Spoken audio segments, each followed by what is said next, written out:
love that. That was funky. Thank you. Good evening, folks and listeners across the sea. This is Mandy Summers, a pioneering independent comic book producer, one of the more successful crowdfunders I know of on the internet. Mandy's been producing comics for a while, starting with Wart the Wizard, and her latest is Pirate Queen. And we're going to get to that in a minute, and also new projects. But I'm looking here and it says, Mandy, you have a filmography. I do. Oh.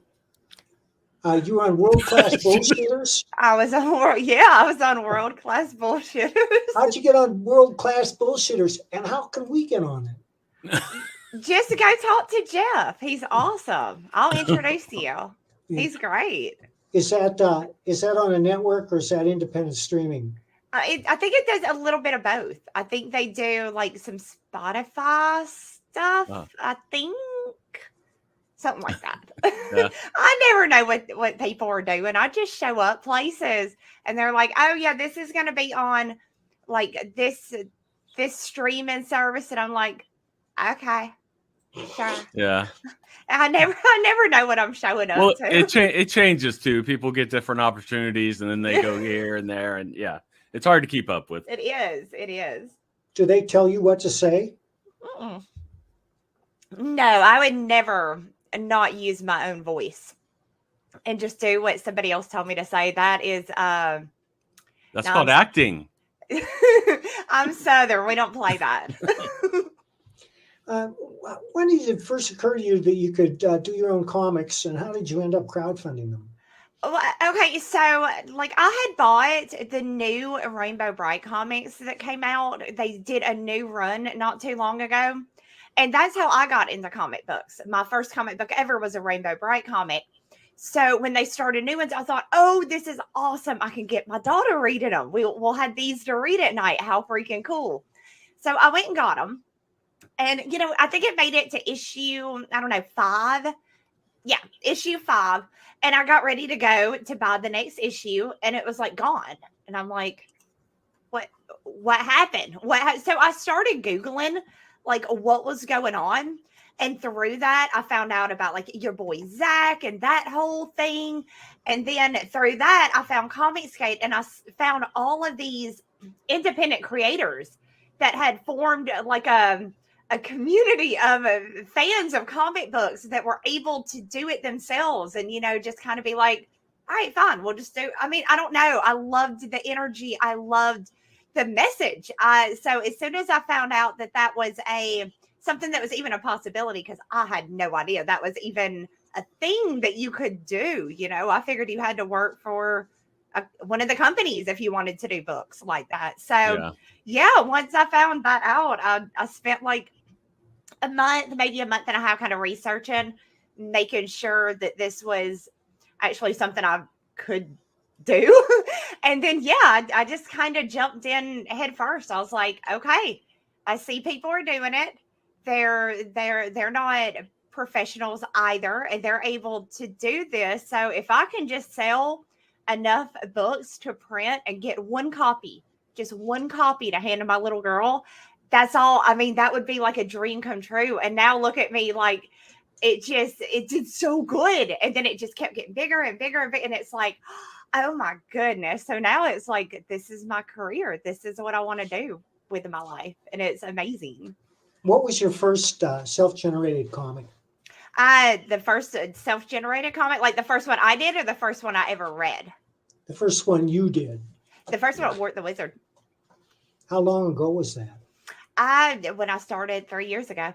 Just 3 years ago. Just 3 years ago.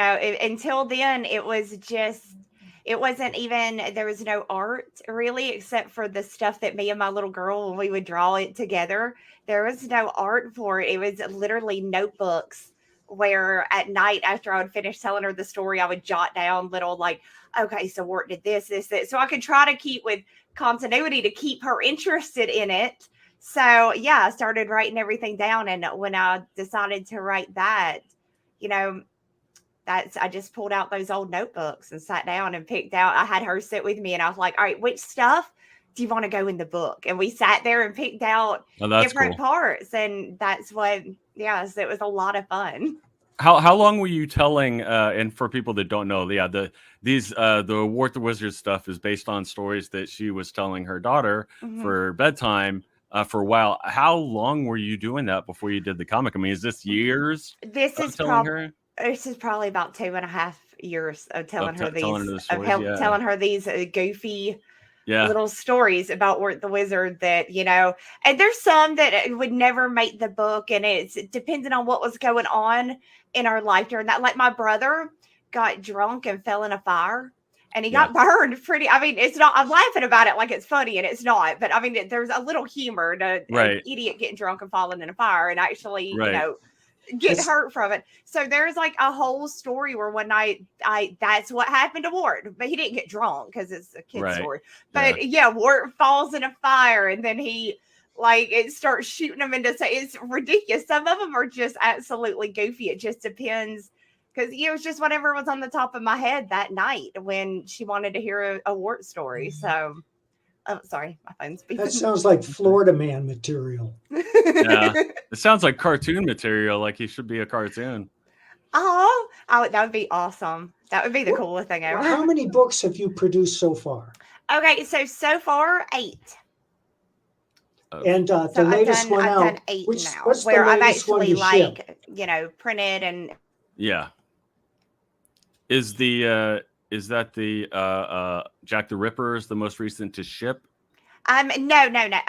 Yeah. Jack the Ripper is actually the one that I just ordered the prints. I just ordered. I've got the cards in. So yeah, we're going to be printing that as soon. We are 6 pages away from being done.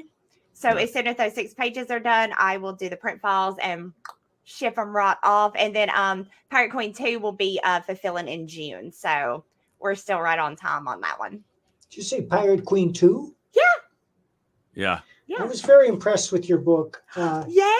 Really? Mm-hmm. Oh my goodness! He definitely liked the art a lot. Clint's a good artist, ain't he? Where does he live? North, very, very, very north. That's in Alabama. No, Clint lives north of the United States, like he's in Canadian, Michigan or Minnesota, one of those, but I can't remember which one. Yeah. Did you do any of the coloring in this book? No. Do you color? I did on Wart the Wizard, the original Wart the Wizard. I did the colors for that one. I did everything on that one myself, but no, I wanted to learn how to do everything with the Wart the Wizard. So even though there were people that were offering like, hey, let me color it, let me do this. I was really adamant that I wanted to do it all myself. So I, pulled out Photoshop and started practicing the coloring. And then, then my artist friends are like, no, Mandy, use Clip Studio. Go to Clip Studio. So then I had to learn how to do that by going digital. I mean, so I don't stick with nothing long enough to actually get good at it before I'm on to what I want to learn next. So I learned just enough to squeak by with stuff like that. It's good for you to have a knowledge of what it takes and everything too. That was my thing, is if I'm going to do this to the point to where I'm going to be hiring artists and I'm going to be hiring, letterers and colors, if I have to know what they have to go through, you know what I mean? Because you can't go and be somebody's boss if you don't know what the hell they're having to do. You know what I mean? And as the writer, a lot of times you are put in that kind of you're put in the boss seat a little bit with it because it's your story that's coming to life with the art. So yeah, I was really adamant on, if I'm going to do this, I really have to know how to do every aspect. I don't have to be the best at it, but at least have some knowledge of how to do it. So, but now I've got all of these amazing friends that there's no way I would color anything. There's so many amazing colorists in CG.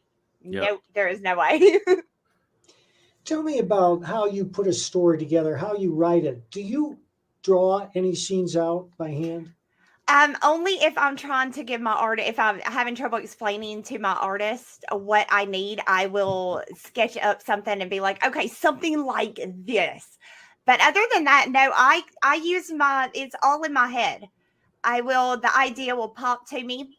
Just any kind of idea will pop random. And it's always random. I'm folding laundry. I'm taking a bath. I'm just doing something absentmindedly. And then an idea will come in my head. So after I think on it for a little bit, I literally just kind of lean back and close my eyes and picture what is happening in my head. And I jot it down. And then I, panel it out. I sit there and get it all down, and then compress it into 48 pages. Well, and you grew up reading comics too, so she was reading them when she was little. I did hear a little bit of that when you were talking about reading some of your brothers and different things, and kind of growing up do that. So I mean, there's a lot. I'm sure you learned from reading all that stuff. Yeah, you just kind of learn. You take the things that you loved from it and just kind of go with that, because that's what you loved about them, right? That's what pulled me in as a kid, Yeah. So I just do whatever it is that I loved and hope that there's other people out there that kind of loved the same aspect of it that I did, Well, I think this book is pretty popular, isn't it? It is. So it's like the first one did really, really well, and this one did even better. So every time we launch a new one, it seems it's going up. More people are interested in it. More people are, backing it. So yeah, and we are so freaking stoked for the Pirate Queen #3, and Clint and I are going to keep going with it. So freaking stoked. For people who haven't read Pirate Queen, if you like Star Wars and Pirates of the Caribbean, it's kind of a mashup between the two, with the dashing Pirate Queen, who's the heroine of the piece. And there's a lot of action. There's a lot of amusing characters. And that reminds me, this fellow here, is this based on a real person, I think it is. I don't know. I never asked Clint who it was, but yeah, I did notice that I think that may have been very specific. I think that's awful specific. So yeah, but I didn't know. It could, for all I know, it could be his cousin or something. But I think that particular that's somebody that was a supporter of the book. There's no doubt in my mind. So so that wasn't from like a level on your campaign or something where you can get drawn into the book? Not that particular one, no. Do you do that when you have a certain tier, that if you post for that tier, you get drawn into the book? Yeah, I did that with the Work the Wizard, the original Work the Wizard. I did something a little bit weird with that one. Weird, maybe not the best word, but with the original Work the Wizard, I had 5 drawn in perks. But what that did was guaranteed everybody that not only would they be in the original Work the Wizard, but every book forward, as long as I'm making Work the Wizard, they will have an appearance in the book. They will have I did that. And there was only, I think, 5 of those, like I said. So there are 5 people that, in fact, all 5 of them they'll forever be in Work the Wizard now. When I do the next one, they'll be in it and going forward. Because for the people that supported me on that first one, I'm not a great artist. I'm not. And I'm amongst amazing artists. Yet all of these people, like, they supported my dream to make comics is what they did. So when I offered the drawn in tier, y'all made this happen for me. It's those people that made it to where I can do what I'm doing now. Because if they hadn't, I wouldn't be here. And they were my biggest backers. That was my more pricey, tier. So they will forever be like in my heart of my biggest supporters of my very first book. So I kind of want to celebrate them in a way. So, but yeah, we did the same with Pirate Queen too. I don't do it with all of them. I didn't do it with Super Dead. It just depends. I probably won't do it with Gem Shock. So it just depends on the book, and honestly, kind of what I'm feeling when I make the campaign. We do that too. We did it on Florida Man. We did it on Thin Blue Line. Mm-hmm. Now you have a YouTube video channel too, don't you? I do. What's the name of that show? It's just Mandy Summers. Mandy Summers? It's just me. It is literally just me talking about whatever crap is in my head at that moment and talking about comics. And I should point out that Mandy's been very generous with her time in helping to promote the work of others. Oh, I try. It's it's a community. Everybody has it. Like John Malin says, grab an oar. Everybody should try to help every independent creator. Within Comicsgate, we should all work together as a cohesive unit, and because that's how you win, is in numbers and supporting each other. That's how you build an empire. Yeah. Well, I don't want to jump around too much, but to go back to the writing, how do you write? Do you write full script? Is that what you hand an artist? Yes. When I hand into the artist, they get full script. Cool. So yeah. Very cool. Yeah, Peter had me do it kind of weird.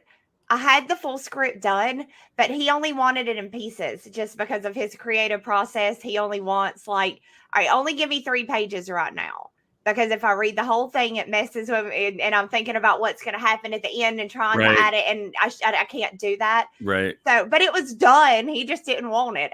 So I would, send in page at a time or 2 or 3 pages, just enough. And when he got those done, then send in the rest. And let me tell you, as a writer, it's read it. Oh my God, read my story. What are you doing? It's like, why would you just read it and tell me what you think? Why? So it drove me crazy. I'm like, just read it and tell me what you think. But well, it is part of the and I mean, I know what Mike's saying, but it's a different thing to be like a comic artist, because they really do like to focus on 1 page at a time. Mm-hmm. So I can see some artists being like that, where they're like, I can't, it's almost like too much information. They just want to focus on all the small stuff for each page and get that down. Because that was some artists that are kind of like that are they're just so into each page. But it's like, but yeah, too, like, because I'm a writer too. I'm like, yeah, but you need to know in like 3 pages, they're going to see this. So you have to put this, and it has to be like that. And it makes it a lot easier. Yes. If they at least read the whole thing, so they have an overall idea of the whole story. But I've seen that, because I've been, and just my personality and other writers that I know too, it's difficult for them to focus on 1 page at a time for so long and spend, sometimes they'll spend, like 2 or 3 days, because they'll kind of sketch it out first, and then they'll, pencil it, and then they'll ink it, and maybe they'll be the one coloring it too. And it's like, I'm kind of like you too. And I think Mike is too, because Mike creates more than anybody I know. I mean, just bouncing back and forth to a million different things. But it's a different personality a lot of artists really have to be able to focus like that. So I don't doubt it. Okay. Do you include all dialogue on the script? Not usually, unless it's something that I need to convey, because now with Peter I did, but like it just depends on if the artist is also my letter. It's kind of how that works. I mean, sometimes you have to, just because they need to know there's going to be a lot of wording on this, so make room with the art, leave room for the letters. So but not always. Sometimes I do if it is necessary. If it's not, then no, I give them what I want from the art. Just give them, the outline basically of what's happening panel by panel. Which book is Peter's? Peter did Super Dead, and Peter is doing Jack the Ripper Vampire Hunter, and he did Work the Wizard 2 and the Work the Wizard. Yeah, that's Pete. Well, that's John Malin on the cover, but it's Pete on the inside. So why Stuntman Comics? Okay, so I wanted a name that had a good ring to it, right? Like, yeah, you know how like Rockstar Games, right? Right. That has a Yeah. ring to it, right? It sounds, even if you've never heard of it, it has a familiar ring yeah, to it. yeah, So I was sitting there trying to, and I went through, I mean, I had a list like this of what I wanted to name it, you know what I mean? yeah. And there was some goofy ones on there, but I was sitting there in the chair and like in my recliner in the living room. And I was like, all right, no, that one's crap. No, that one's crap. No. And while I was doing it, I was looking down at my video games. There was this game that I played, and like I was like almost addicted to the fact that I had to beat this game. And the name of the game is called Stuntman. And it's a driving game. And you have to do all these little like jump the levee. Yeah. Flip your car and Wow. you're trying to do all of this stuff, and it was so hard. It was so hard, and I felt like king of the freaking world, right? When I won this game, when I finally beat it, and as I'm sitting there, I was like, Stuntman Comics. Oh my god, Stuntman Comics. It sounds, and it's not too great because I have to watch myself that I don't name stuff too girly. Right. Because I'm very, very feminine. And so I had to stop myself like, okay, Panda Island. No, that's the way to. No guy's going to want to wear a Panda Island shirt. There's no way. So I had to be really careful. And it sounded like it was good. It was Stuntman Comics. Oh, and okay. That would actually make a really cool comic too. If you had, like, say that the heroes and stuff that we have in comics, like, they don't do their own stunts.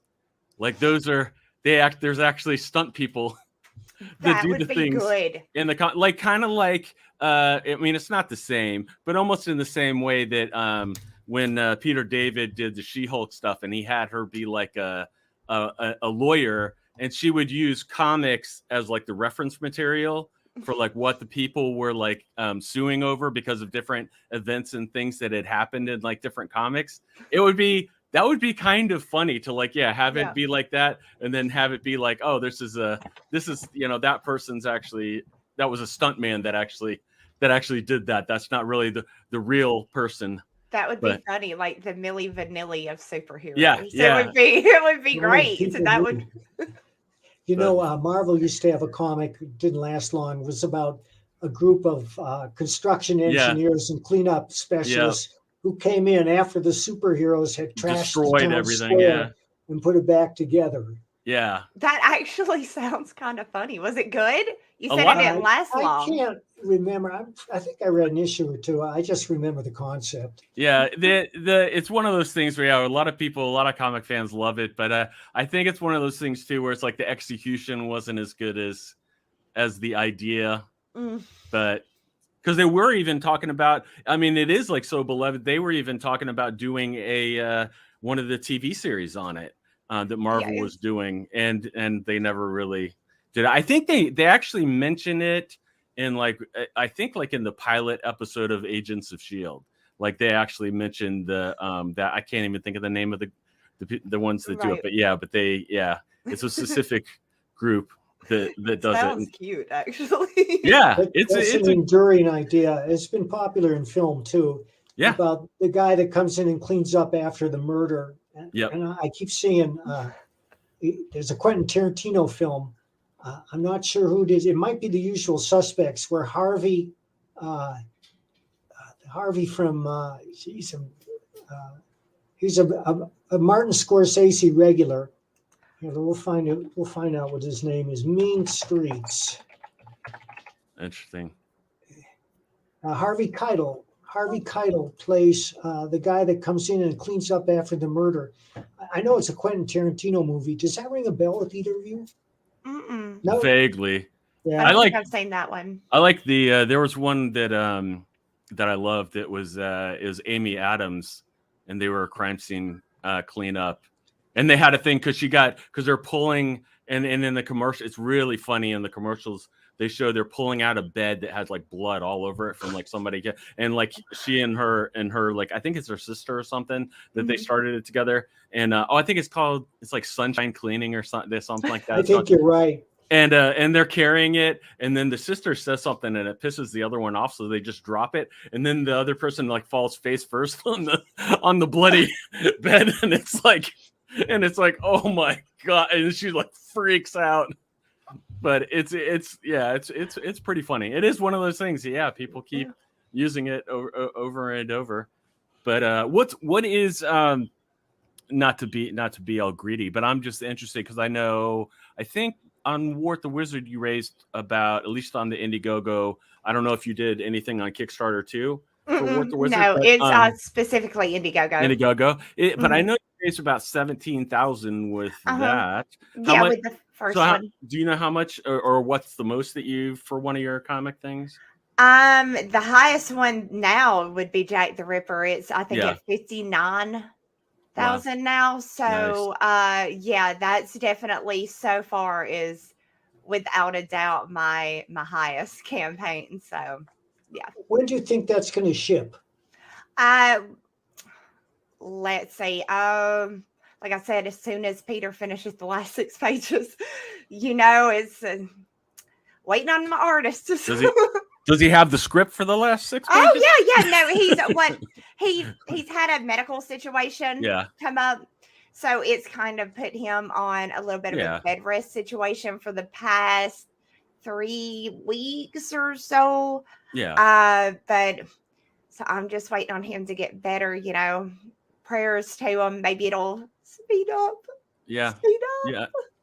So what does 2022 look like to you? Do you have books planned out for the entire year? I do. I am I have so many planned. We're gonna be doing Pirate Queen number 3 this year. Super Dead 2 is gonna be coming. The next Wart the Wizard, the next Jack. I mean, so we're just gonna keep. I have 3 artists, so I'm just between the 3 artists and we are constantly, always have a book, have a book be funding with. So you're planning at least 4 books by the end of the year. Mm-hmm. At least. Yeah. Wow. Yeah. You seem like almost like you would have your own little comic company with many different people doing stuff. Mm-hmm. But, I thrive when a lot's going on. I thrive under. I do better. I mean, it sounds crazy because nobody would say this. I do better when the decks are stacked pretty high. That's when I'm able to focus in at a ridiculous level. Yeah. And really get some stuff done. So now I like staying busy. I like keeping my artist with with money coming in. So, and with 3 different artists, I'm constantly writing. I'm constantly in a back room. I'm constantly approving stuff. I'm getting fulfillments are always going. It seems I'm always in the middle or getting ready, gearing up. Like right now, I'm gearing up for the Jack the Ripper, getting the prints ordered, getting everything in that I can get in. I've got all my Geminis and Bubble Bright, all that. So, nice. Just preparing for it because once you start, that's your kitchen's gone. You ain't using that kitchen again until you're done. So, and then you could eating fast food every night, and you're gaining weight, and it's going to your butt, and you're like, I can't keep living like this. But then you keep doing it, and it just. Mike hates it when it goes to his butt. It's bad, ain't it? It's horrible when it goes straight to your butt. Do you offer your artists contracts, like your independent contractors? Yes, they sign contracts. Nice. Mm-hmm. I'm sure they appreciate it. Yeah, it makes sure everything stays fair. Even everybody knows what they're getting into. You know what I mean? Everybody knows what is to be expected. So yeah, Do you pretty much handle the printing and stuff too? Mm-hmm. I mean, as far as I know for some of your stuff, I don't know if it's all of it, but you use Mix'em. I do. I use Mix'em, and then I have a few others that I hop around to, depending on who can get it to me the quickest. So, but most of my books so far have been printed through Mix'em. And do you ship them all in containers like this? Absolutely. Yeah, I only Yep. use Geminis. And if it is a larger, because I have some tiers that really have a lot of comics in there that just Right. will not fit in a Gemini. Nope. I package those in the boxes, honestly, that the comics come in, because Right. they're, you know what I mean? And then I just fill it and I bubble wrap everything. So, but yes, all of my, unless there's too many to fit in just a Gemini, everything comes in Geminis, because I want to make sure that their books are protected. I'm a collector. Right. I've got probably three short boxes of comics that I've never even read. I just thought the cover was pretty. Right. I'll read them one day. I'll get into it one day. But you're in the store and you're like, oh, that's so pretty. And you grab it. Well, y'all probably don't say that's pretty, but I do. I say, oh, that's so pretty. And then I just, and then I may never read it, but it was a gorgeous book. So there's a lot of people. There's a lot of people that do that collect that way. Mm-hmm. So I've got so I collect. So I know I don't. My brother got me so good when I was little, because I dog-eared one. I don't even remember what comic it was anymore, but whatever it was, I'm gonna have to ask him what he was so mad. He was like, he punched the door. I mean, he was mad because I was yeah, so I'll have to ask you what book that was, because it's probably worth a lot of money. It was probably worth a lot of money with me in there digging through his boxes. Do you ship everything media mail? Yes. Yeah, that's a bit of a controversy raging in Comicsgate these days. It is. However, I think that when you use the Gemini folder, you're really doing everything you can to prevent damage to that book. I don't think you can do much better. No, and I bubble wrap mine as well, so it doesn't just come in the Gemini. I put it in bubble wrap and then I put it in the Gemini. So and of course, if somebody messaged me and said, "Hey, Mandy, my book is absolutely boogered beyond repair," or got damaged in shipping, I would have absolutely no issue with just, all right, well, just what was your address? What's your backer number? I'll send you another one out, because it's all, for me, it's all about customer satisfaction. Yeah, I really want people, they're spending a lot of money on a book. Oh, yeah. I really want them to feel like they got their money's worth when they get their book, and some of that price does go into, their shipping prices. That, in my mind, when I pay, $15, $20 for shipping, I expect that to be shipped really well. I don't want to see my books. I'm sure you guys have done it too, where you order a book off of eBay and they taped that thing beyond, and they taped it to the Gemini. They taped it in, and tape is a comics book's worst enemy, right? You don't, and it's like, why would you use all this tape? So yeah, when you back through me, I'm going to make sure that you are going to get your comic book in good condition. I want if in 10 years you decide to have that bad boy graded, you can go and have it graded and it's going to be a 9.6 or better. I don't want any like 8.9, 9.9. You mess it up, that's on your own. But when you first get it, I want it to be, 9.6 or better, because that's what you're paying for. Do you take care of fulfillment yourself? I do. Yes. Is it all you, or does the family members kick in? They want to help me. They would help. She's too difficult to work with. They basically look. It's a little stuff like, all right, I was sitting there one night, and I think it was the Wizard, the original the Wizard. I'm sitting there and I'm signing them. I've got stacks and stacks and stacks. I'm sitting there signing. Been doing it for about 30 minutes. I get up, and I think it was to go make a cup of coffee or something. I just got up I swear I was gone less than 60 seconds. And I came back, and my little boy had taken a Sharpie and is doodling on my brand new comic stack. He got like 7 of them where he was helping. So now I wait until everybody is in bed. When I start fulfillment, I wait till the kids are in bed, my husband is in bed, and then I will quietly sit in the kitchen and get my little line going, my little assembly line started up, and just do a big circle around my table as I'm picking stuff up. And then, I must circle that table 100 times over and over and over. But, I don't trust anybody else to do it but me. I know what I'm doing. I know I'm doing it right. So, well, you're also going to save money doing it yourself. It's just a matter of, if you have time. Yeah, can I? Am I gonna? It's a great problem to have, but definitely as I am getting bigger and my campaigns are getting larger, obviously I'm starting to think of how much longer am I actually going to be able to do fulfillment without, but I got friends, like I can hire my sister. I give her $20 and order a pizza. Yeah. And she'll be, so I don't want to be a bother. I don't want to aggravate nobody with Mandy's dreams over here. So I typically just leave everybody alone and do it myself. Well, do you take the books to the post office or do they come to you?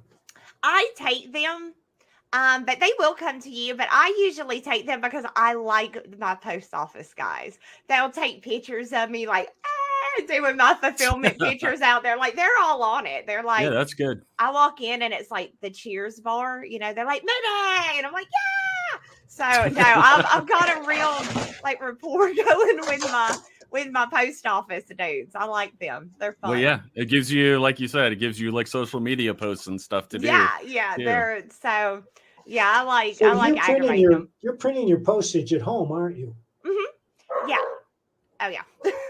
I went, all right, it's a kind of a funny story. So with Work the Wizard, I wasn't using stamps.com yet. I didn't have the printer and all the thing, just and do it yourself. Right. I was handwriting all of the addresses. I went to the post office one day and I must have had, I had like 30 books done and I was going to the post office to drop them off. As that guy's putting in the number, the line behind me is getting longer and longer. And I think these people were going to kill me. They were getting really, really mad at me. They were not. And I came home and I looked at my husband. I said, I'm lucky I made it out of there. I can't do this. Now I'm going to get one of these rednecks ain't going to take my crap no more. Yeah. And because I was starting to like, I would have like 30 done, but I would take 10 to this post office and then I would drive a little bit down and drop 10 more to another one in the go because I was making people mad. So yeah, I had to stop that. I have a post office with 6 windows, and on busy days they'll have 4 windows open. So they can't get mad at you because everybody's going at their own pace. Right. Yeah, mine's Mayberry. I live in Mayberry, so we got one. He's a little old man, but he likes that I'm making comic books. He thinks that's cool. And then there's the younger kid that works up there with him, and the whole post office is probably about the size of the room I'm sitting in. Wow. I live in a small town. It's a really, really small town. Like, do they have like a big back room or warehouse or anything? Yeah, they have a little back area, but like your little waiting area. Right. There's only one window. There's one guy, and there's a little waiting area that like you could only get 2 people in there at a time when they were doing the social distancing. Right. You could only have 2 people in there at one time because if it was more, you couldn't social distance because the room was just so tiny. But they'll let me ride with my books. They'll push me around on the little cart to the back. They're, like I said, they're fun. That's what's so great about living in a small town, though, because like I have to say that the postal clerks at our main post office have also been very supportive. Yes, they know what I do. Mm-hmm. Now people seem to be into it. They hear what you do and they're like, "Well, that's freaking awesome. That is freaking cool." And I'm like, "I know, right? Of course it is. This is great. This is like the most fun I've ever had. This is so cool." Do you do any like store levels for like the stores are there any stores buying your stuff like in bulk at all or not really? Not really. But I haven't hit up my local one yet and told them that I'm like, "Hey, I go in there all the time. I do, but I don't go in there like, hey, I'm Comicsgate. You want to sell some of my books? But you know, I probably should. I should start.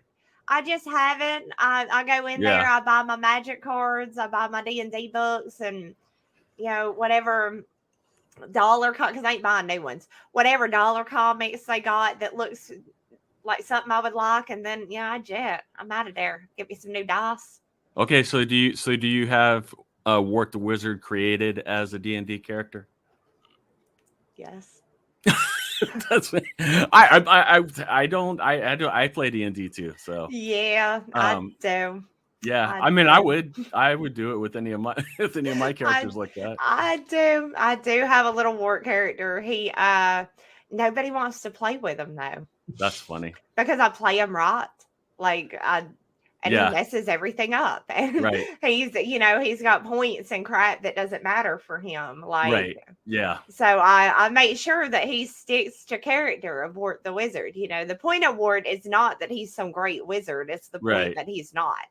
That he's not a great wizard. There's nothing. He's selfish. He's kind of a jerk. I mean, he finally gets the staff of wishes and he breaks it over his knee because he's, look at you. He's a butt munch. So I play him like a butt munch. So everybody's always sad when I say I'm playing Wart tonight. And they're like, oh, no, don't do that. So that's funny. Yeah, he's an agent of chaos. Yes. But but this, I don't know. See the group, and we have an actual play podcast that does it. Mm-hmm. We have a couple people like that in our group, and it's like, but we have a blast with it, like, because it just makes everything so crazy. Mm-hmm. That it's always it always keeps you on your toes. I like it. Yeah, that's how I like to play. I get into it a little bit like a ridiculous level. I'm really extra about it. Yeah. So I like being extra sometimes. Yeah. No, that was just I was just interested in that since I had heard that you like D&D, and then you also have him, and I was like, I wonder if she's done that. I have. That would be kind of fun to kind of cross over some of your stuff. Like you could even make that an extra tier or something. That would be fun. That would be fun. But, have you thought about writing straight prose? No. Do you think I should? I don't know. I'm just I'm curious because a lot of people that start out writing comics go on to write straight prose, and a lot don't. I mean, a lot just write comics, and that's all they ever write. Yeah, I mean, I don't know. I've never comics is just what I love. It's you know what I mean, fine. But maybe one day. Maybe I mean. I never say never, but right now I'm really enjoying the making comics. It's still because I've only been doing it 3 years. I don't have like 20 or 30 years of like any kind of fatigue. This is like brand new for me. You know what I mean? Like I'm ready to go. Let's make some comics, y'all. So I'm like excited. Like let's do this. Let's show all of these people, how to make comics like we like them, as they single-handedly destroy the industry. So I might one day though, but right now I'm just sticking with the comics. Yeah. So what are your views on the state of the regular comic industry? It's heartbreaking. Yeah, I'm heartbroken. I was. I don't even. It's hard to even know what to say other than I'm heartbroken. I hate that this. I accept that this is what it is. This is how it is. This is the new. Right. I accept it, but I'm heartbroken about it, and I refuse to just be like, well, all right. I'll never read a comic again then. If that's all I have, if that's all there was, and there was not independent comics, I just never read them again.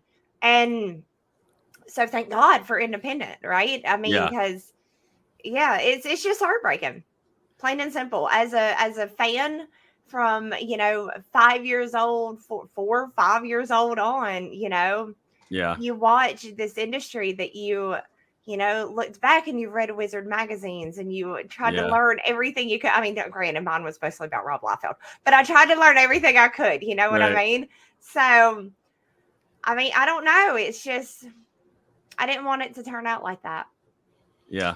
When you say turn out like that, what are you referring to? Decline in quality? The absolute decline in quality, the treatment of fans when they had the nerve to speak out of, hey, you know, this character, if they were out there making their own characters, making their own book and destroying them, fine, do it. You make whatever character you want to. It's your book.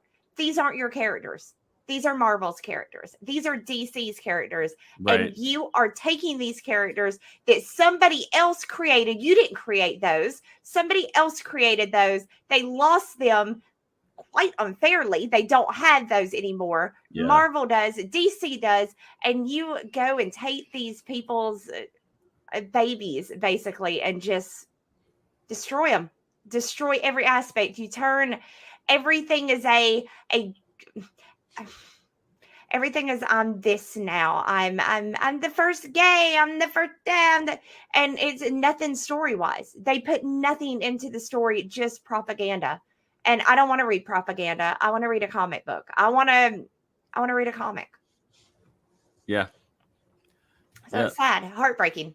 Yeah, it's really. I will say, like, and that's the thing. Like, I understand when it's something that it kind of depends on, like, I mean, for me, it's like motivation is everything. Like, if it's just, you know, you're getting a chance and you've always seen this character this way and you want to do something, you know, a little different, put your own spin or whatever, it's one thing. But sometimes it's like, it's like some of these people get on these characters and it's like, they don't even like the characters that they're writing. They hate the character. They look at the character, even the origination of it. And they say, this character was wrong and I can fix it. And how insulting. Yeah. How disrespectful and insulting to sit there and say, you can make these characters better than the originals, the people that created the characters. It's The only way you can do that is if you stay true to the spirit of the character. Exactly. And they don't, because they think that it was wrong. They look at these characters. They look at Batman, for example. Oh, he's just a rich cis male using his money to go and fight clowns. And are you kidding me? That's how they look at him? Then no, you don't need to write that character. You don't love that character. Right. Stay in your lane. Write about the things you care about, not destroy things that you don't. So you can make it something that you like. Well, guess what? When you make it something that you like, all of those original fans are now not going to like it. So you have single-handedly killed an IP. Yeah. So, well, I also think that a number of them have forgotten the first rule of comic writing, which is the job is to entertain. And that has to come first. You have to think, is the audience going to dig this? Are they going to be excited? Are they going to want to know what happens next? Exactly. And they don't do, they, like I said, they just turned it to propaganda. That's all it is. It's pushing an agenda. It's pushing a way of thought. I mean, and they'll always go back to, well, there's always been propaganda in comics. Not like this. Not like this. No. I mean, there has. There's. It's always been sprinkled in. It's always been sprinkled in. With any writing, it is. With any writing, it is. But not like this. There are so many options today. When you go outside the regular comics, there are also a number of small publishers and middle-sized publishers that are putting out vital books. Dark Horse, for example, Advent. Yeah. Even Dynamite. Yeah. Dynamite actually looks like they have some kind of cool stuff coming out for the first time in a long time. I mean, eventually, I'm figuring this eventually will end. Yeah. It's a fad, right? It's a fad, so it'll eventually end. But what's going to be left of these when it's? Well, you know, I don't. Are you talking about the mainstream comics? Yeah, I'm just talking about the the world viewpoints as Right. of right now. I think Oh, eventually of course that that'll pass. That'll yeah, pass. that'll But pass. great And material lasts forever. You know, a really Mhm. well-written comic, and I'm not comparing it to Shakespeare or Herman Melville, but I mean, classic comics like some of Stanley's Spider-Man books or Fantastic Four books or Roy Thomas Conan the Barbarian or some of the great Batman stuff, that's always going to be in print. It's always going to be there as a touchstone for people who want to see the character maximized to right. their potential. Yeah. Mhm. Yeah. Oh, yeah. It'll eventually end. And I hope when it does, all of these amazing indie creators are sitting on top of just looking down like, well, we tried. So if you had a chance to write one Marvel book and one DC book, what would they be? Ooh, okay. Let me think. That's a tough one. That's tough. Okay. DC, obviously, I'd want to do Batman. Obviously. Yeah. How do you know? I mean, come on. Yeah. It's such a, to me, Batman would be easy. I know that character. It should be. Yeah, it would be an easy write for me. There's not yeah, he's just a rich guy that punches clowns. Yeah, there's not much. And Marvel, you know, you probably think I'm crazy, but I think I would like to draw or write Cable. Yeah. Cable. I think he is alpha. Cable is alpha. I mean, my son loves Cable. He's awesome. He is awesome. And it's not just because of the last name, but no, I love him. He's great. And so, yeah, I think. Oh, yeah, I didn't see that. Yeah, it is because of the last name. I know. I found a guy with the last name, so I could. No, I was gonna say that's why you married him, huh? That's why I married him. I married him for the last name. If he ever leaves me, I'm keeping the last name. Nice. So, is your husband named Cable? No, Summer. Summer. I was confused there for a moment. Yeah, she's hoping to turn into Phoenix sometime. But yeah, so yeah, I think I would like to do. I think writing Cable would be really fun, and again, it would be an easy write for me because I love the character. So it would be an easy write. So definitely those two. Definitely those two. Jeff, let me ask you that question. If you could write any two major characters, who would they be? See, characters. I tell you what book I would love to write for DC would be Legion of Superheroes. Because I love sci-fi and I love superheroes, and I've always liked the Legion. And actually, I even had, and I posted it on my timeline, and people have seen it. I'm actually doing it in the audio superhero universe I created with a friend called Supersonic, but where I took some of these characters and I'm actually doing them as a team now. But I wrote where I basically took the and I even tried to present it to DC too, where I wanted to do a new Legion comic that was kind of like taking the doing like the Legion kind of like the new Teen Titans, because the Legion has had the same people in it forever. It's like we need to have their children be like the new things, and especially with as many of them as have like dated or almost gotten married or whatever, like it would be, I was like, oh, but then you can combine all these different characters and then you get these cool mixes of powers and stuff. And but it never worked out. But I've always wanted to do that. I even drew up sketches and stuff. Anybody looks on my Facebook timeline will see them. I'll probably post them again so that people can see them. But I actually recently had this past year introduced these characters because I wanted to do. We weren't doing any teen teams in our thing, and but we are now, and I kind of introduced them, and I'm using basically my ideas of that. Now Marvel, on the other hand. Well, Marvel is tough because I've liked a lot of different things. Yes. I was always a Marvel girl. Like I've read some DC, I read some, but I was always Marvel was always that's what I could get my hands on. I probably, and this tells you what a space cadet I am. I honestly I would probably do Silver Surfer. No, that's a good. No, that's awesome. I think that is awesome. Just because it's like, man, it's just there's so many countless, and he's just such a classic tragic character, and And yeah, I mean, like I love that.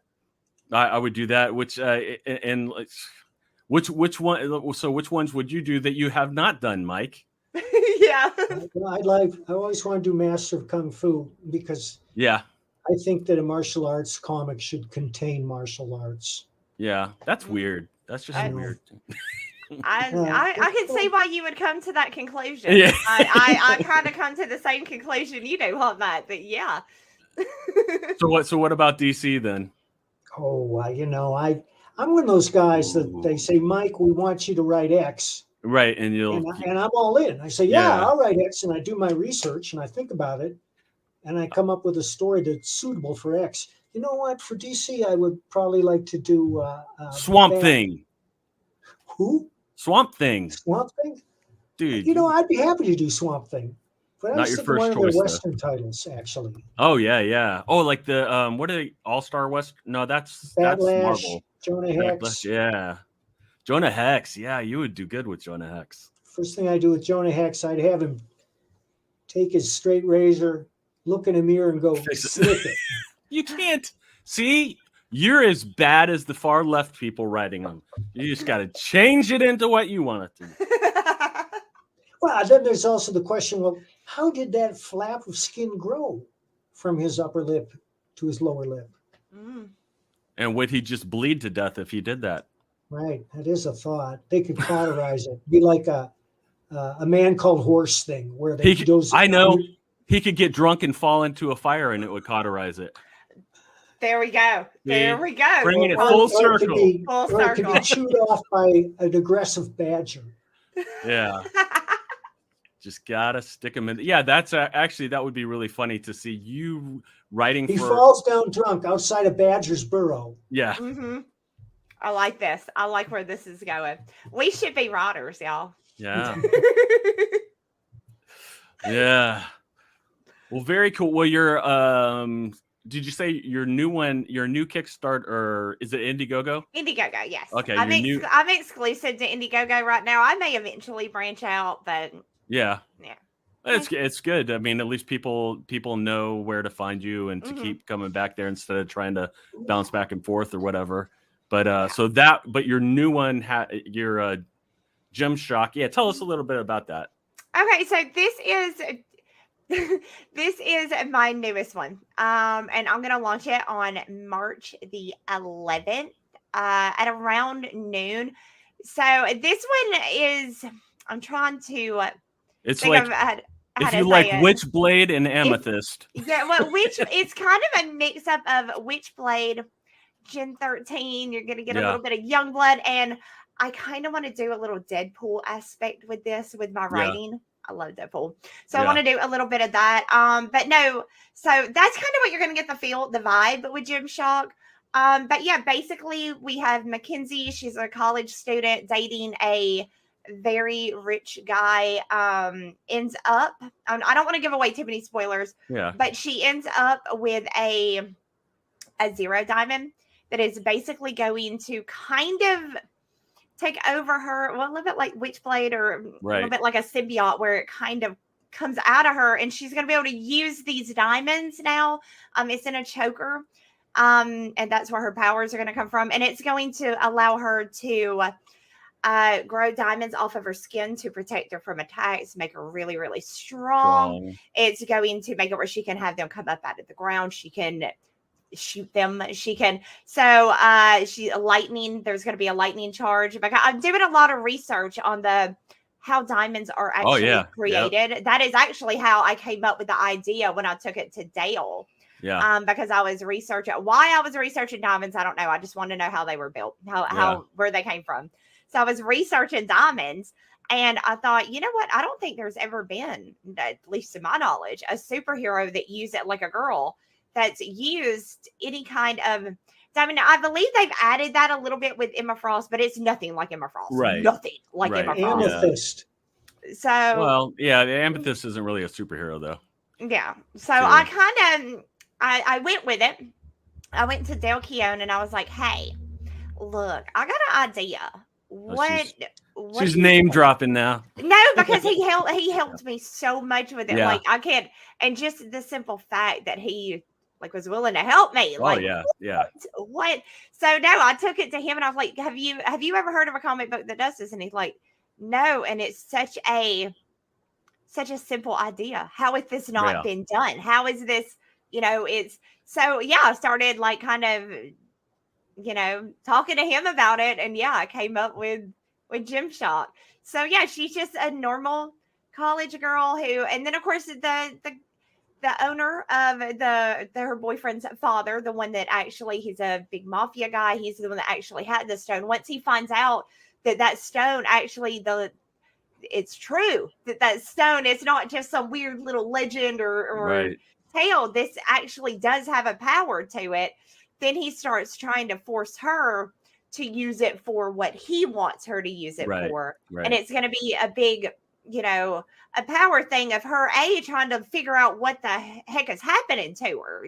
She hasn't had this her whole life. This is something that just happened by happenstance to her one day. So at the same time of trying to learn how to control it, how to use it, what all can it even do? She also had the mafia guys trying to control her to use it for what they want. She's got, villains, because in this world there are other superheroes. She's not the only one. There are super villains. There's other superheroes. And I will be incorporating some others at points. So she's going to go up against Afterlife, who is going to be the main villain in this one. Think of like Hulk Pit, just big menacing. Yeah. Fast, Oh, sorry. Sounds very exciting. Okay. Who's the artist? So the interiors are going to be done by my friend Fernando. I have not introduced him to anybody yet. He is on Twitter. He knows who we all are and everything. I don't know how good his English is. In text it's good. In text it's amazing. Right. But I'm going to try to get him on a few live streams because I want everybody to meet him because he is such an amazing guy. He is such a great artist, and I think he is going to be an amazing add-on to Comicsgate, just to all of us in general. I think he's just awesome, and I want everybody to be able to meet him. Do you want to see? I can show y'all a couple of the interiors. Sure. I actually got them. Hey, so I came semi-prepared. So right here is a page. Yeah. Nice. Yeah. And I had Farah Nurmaliza doing the colors on this. That's very impressive. It's very really impressive. Good, right? And then I have the same one. There we go. No, dadgummit. Spider-Gwen, yeah. I love Spider-Gwen. It still ain't done. It hasn't. All right, let me stop sharing 1 second. I'll pull up the full. Pull up the other. Yeah, because I don't know why it's not. I do know why it's not. Who all do you have lined up to do covers for it? Right now, just Dale, but I do have there is another cover in mind. So just as of right now, though, just Dale. But here soon I will be announcing who the other cover artist is. So. And that's when you'll be announcing that it's sponsored by Jared, right? By Jared? You mean the Subway guy? No. Oh, I thought you were talking about the $5 footlong guy. The jewelry guy. Oh, jewelry company.